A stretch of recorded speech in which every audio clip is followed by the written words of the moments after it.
ये मौका दिया है 2024 में, ताकि हमारा जीवन जो है फलदायी जीवन हो। हे भाई और बहनों, हमारे जीवन में हम सब लोगों ने, हम देखते हैं कि कई लोगों ने बपतिस्मा भी ले रखा है, मंडली में भी आते हैं, संडे के दिन चर्च में भी आते हैं, लेकिन उनके जीवन में हम देखते हैं कि फल नहीं है।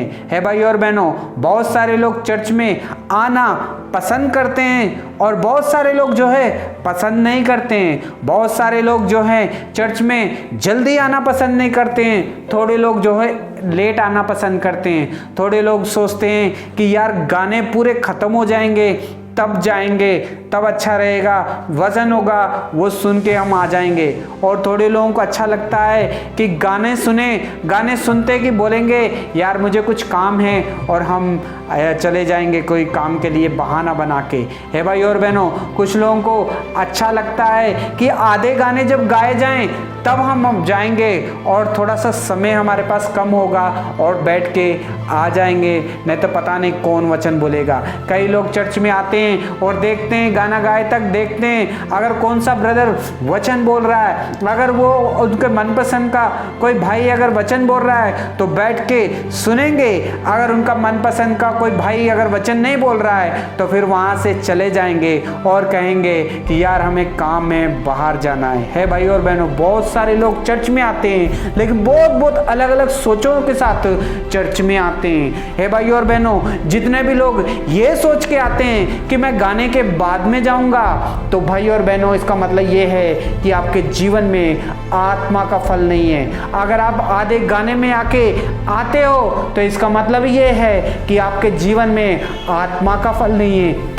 आप किसी भाई को देखते हो कि ये वचन बोलेगा तो मैं रुकूंगा, अगर ये वचन बोलेगा तो मैं नहीं रुकूंगा, तो इसका मतलब ये है कि आपके जीवन में आत्मा का फल नहीं है। हे भाई और बहनों, आपके जीवन में अभी तक फल नहीं लगे हैं मीठे जो लोग खा सकें। हे भाई और बहनों, परमेश्वर ने 2024 हमारे जीवन में इसलिए दिया है ताकि हम फल लेके आ सकें। हे भाई और बहनों, जब हमारे जीवन में फल होंगे तो वो फल जो है हमारे जीवन में जो है आशीष का कारण बनेंगे, वो हमारी फैमिली के लिए आशीष का कारण बनेंगे, वो हमारे जीवन में आशीष का कारण बनेंगे, हमारे आस पड़ोस लोगों के लिए आशीष का कारण बनेंगे, हमारी मंडली के लिए आशीष का कारण बनेंगे।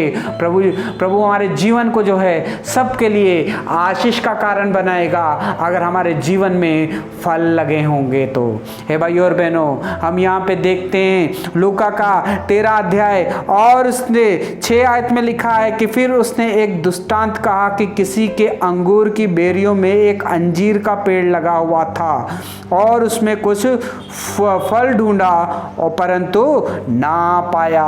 हे भाइयों और बहनों, एक मालिक था, उसने बहुत बड़ा बगीचा खरीदा था और उसने अंगूरों की बारी लगाई हुई थी और उसने एक अंजीर का पेड़ भी लगाया हुआ था और उसने किसी काम करने वाले के हाथ में उसको सौंप दिया और कहा कि तुम इसमें खाद डालो, तुम इसमें पानी डालो, हर चीज़ का मैं इंतज़ाम करूँगा, बस इसका ध्यान रखना।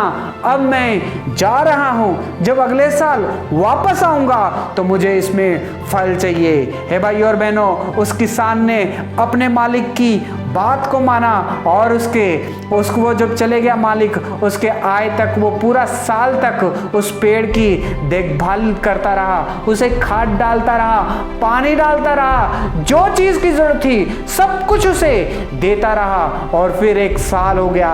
1 साल के बाद जब मालिक वापस आया और उसने देखा कि मेरे बगीचे में जो मैंने अंजीर का पेड़ लगाया था वो पेड़ में फल है कि नहीं है, अगर पेड़ में फल है तो मैं खा के देखूंगा ये मीठे हैं या नहीं है। लेकिन जब उस मालिक ने उस अंजीर के पेड़ को देखा और देखा कि उसमें एक भी फल नहीं, एक भी फल नहीं था, भले उसे खाद मिली थी, देखभाल करने वाला किसान भी था, पानी भी था, सब था उसके पास, लेकिन उसके जीवन में, लेकिन उस पेड़ में फल ही नहीं थे। हे भाई और बहनों, और मालिक नाराज हो गया, मालिक दुखी हो गया और वो चले गया। उसने कहा फिर से अगले साल ट्राई करेंगे। फिर से वैसा ही हुआ। उस किसान ने उस पेड़ का ख्याल रखा, उसे पानी डाला, खाद डाला, सब कुछ टाइम पे उसे दिया। फिर से मालिक 2 साल बाद वापस आता है और फिर से देखता है कि मैं इस फल को खाऊंगा, और देखता है कि उस पेड़ में एक भी फल नहीं है। हे भाई और बहनों, फिर से तीसरे साल भी उस मालिक ने यही कहा किसान से कि फिर से इसकी देखभाल करो, शायद ये साल में फल लग जाएंगे। लेकिन फिर से 3 साल के बाद में जब वो वापस आता है मालिक, फिर से देखता है उस पेड़ में फल ही नहीं है। हे भाई और बहनों, जब उस पेड़ में फल ही नहीं है तो उस मालिक को देख के नाराज हो गया, गुस्से में आ गया कि इसकी क्या चीज़ की कमी की, फिर भी इसके जीवन में, फिर भी इस पेड़ में फल ही नहीं है। इसलिए उस मालिक ने कहा कि चलो इसे काट देते हैं, ये तो जगह को भी रोक के बैठा है। हे भाई और बहनों, लेकिन किसान ने उस मालिक से विनती की और कहा कि इसे ये साल भी रहने देते हैं, ये साल भी मैं खोदूंगा, ये साल में मैं पानी डालूंगा, ये साल में भी मैं खाद डालूंगा, आप अगले साल आना, इसमें फल लगेगा। अगर फल लगेगा तो हम खाएंगे, अगर नहीं लगेगा तो इसे काट डालेंगे। हे भाई और बहनों, आज परमेश्वर इस वचन के द्वारा हमसे बात कर रहा है